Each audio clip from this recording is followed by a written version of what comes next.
Emmanuel Macron a dissous l'Assemblée nationale. Et dans l'histoire de la Ve République, ce n'est pas la première fois que cela arrive. De Gaulle, président de droite, l'a dissoute 2 fois, en 1962 et en 1968.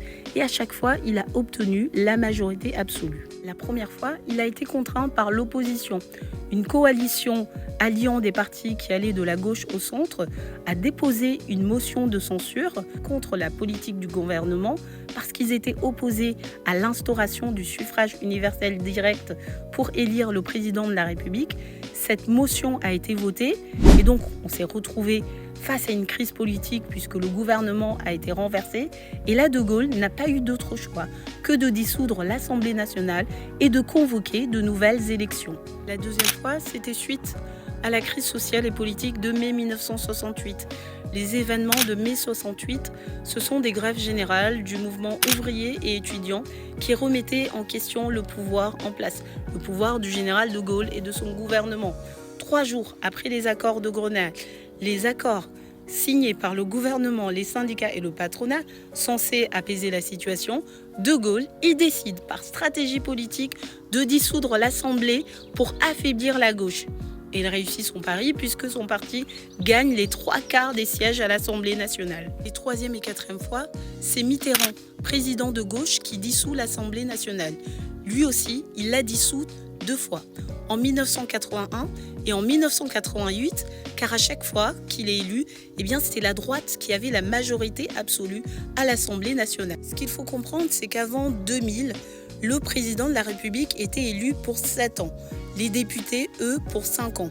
Donc, en 1981, quand Mitterrand arrive au pouvoir, il dissout l'Assemblée nationale pour pouvoir former un gouvernement de gauche pour mettre en application le programme pour lequel il a été élu.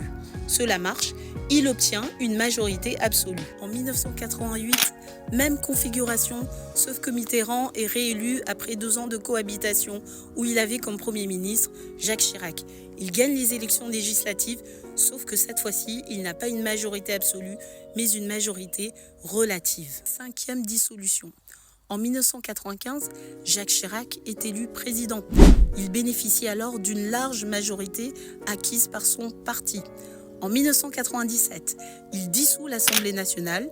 Il fait le pari de devancer d'1 an les élections législatives car il était sûr de son coup puisque les sondages donnaient la droite gagnante. Mais son pari, il était raté, éclaté au sol puisque c'est la gauche qui remporte les élections et il est obligé de nommer un Premier ministre issu du parti qui a remporté les élections. Il nomme Lionel Jospin. C'est donc la 3e cohabitation, c'est-à-dire cette situation où le président et le Premier ministre appartiennent à des partis opposés. Cette 3e est la plus longue de l'histoire de la Ve République. Elle a duré de 1997 à 2002. Alors selon vous, pourquoi Emmanuel Macron a dissous l'Assemblée nationale? Quel coup politicien essaie-t-il de faire? Je prévois de faire une vidéo dessus prochainement. En attendant, vous pouvez mettre en commentaire vos idées et vos opinions.